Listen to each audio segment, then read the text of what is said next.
Hitchcock avait tout compris. Il a d'abord compris qu'un film n'est rien sans personne pour le regarder et partant de ce principe, il a décidé de faire des films qui regarderaient à leur tour le spectateur. Pour cette chronique qui s'annonce déjà légendaire, je vais partir de 2 films, Fenêtre sur cour et Psychose. Fenêtre sur cour raconte l'histoire de Jeffries, un journaliste reporter globetrotter qui s'est pété la jambe et qui est bloqué chez lui, condamné à devoir regarder par la fenêtre ce qui se passe chez les voisins à longueur de journée. Et un jour, lors d'une de ses longues sessions de voyeurisme, Jeffries pense avoir été témoin d'un meurtre. La femme de Monsieur Thorvald a disparu.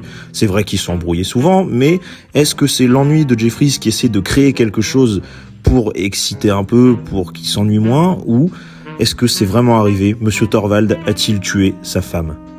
Et c'est là que la vraie expérience du film commence. Le film utilise la caméra pour montrer ce que Jeffries voit en la mettant dans divers instruments comme des jumelles, des appareils photo, etc. C'est quasiment en vue subjective. Hitchcock met mon œil dans ces appareils, donc il m'implique dans cette histoire, je me sens complice, ce sont mes yeux qui regardent dans l'objectif. Et le pire, c'est que ça m'amuse. Moi aussi je veux savoir si ce bon vieux Thorvald a tué sa femme. De toute façon, il est loin, on n'est même pas dans le même immeuble, s'il me voit, c'est par hasard et je pense pas qu'il s'attarderait sur quelqu'un comme moi. C'est d'ailleurs pareil pour les autres.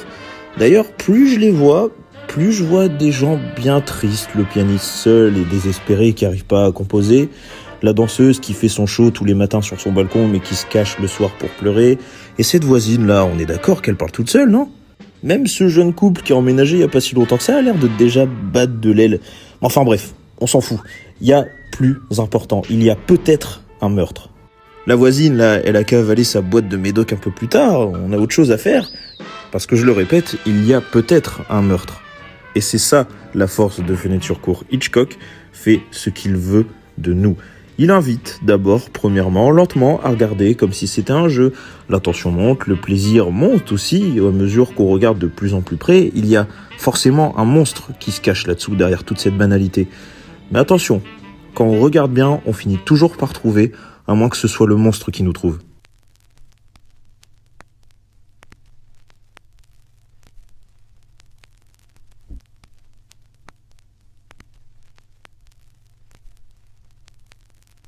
Psychose est un film de 1960 réalisé par Alfred Hitchcock. Le film raconte l'histoire de Marion Crane, une assistante d'un agent immobilier qui vient de boucler une très grosse vente en liquide, 40 000 $. Marion doit donc aller déposer l'argent à la banque. Mais elle pète son câble et part avec l'argent. Elle rêve de liberté, prend les 40 000 $ et se barre sans rien dire à personne. Dans sa fuite, elle s'arrête au Bates Motel, un motel géré par Norman Bates, qui vit dans une grande maison juste derrière le motel avec sa mère. Marion va se faire assassiner au cours d'une scène qui restera mythique dans la pop culture. Et donc son mec, sa sœur et un détective privé chargé de retrouver l'argent vont partir à sa recherche et vont eux aussi tomber sur Norman Bates. Le détective privé va se faire 100 € par la vieille et on va découvrir qu'en fait, la grand-mère, elle est morte depuis longtemps. Enfin, elle vit toujours, mais à travers son fils, qui est atteint de troubles psychiques sévères et qui se bat en permanence entre la personnalité de sa mère, colérique, jalouse, possessive et qui en veut à tout ce qui est féminin et ce qui s'approche de son fils et sa propre personnalité. Déjà, il faut savoir que Psychose, selon l'American Film Institute, est classé 14e meilleur film américain de l'histoire. Norman Bates est le deuxième méchant le mieux écrit du cinéma, derrière Hannibal Lecter,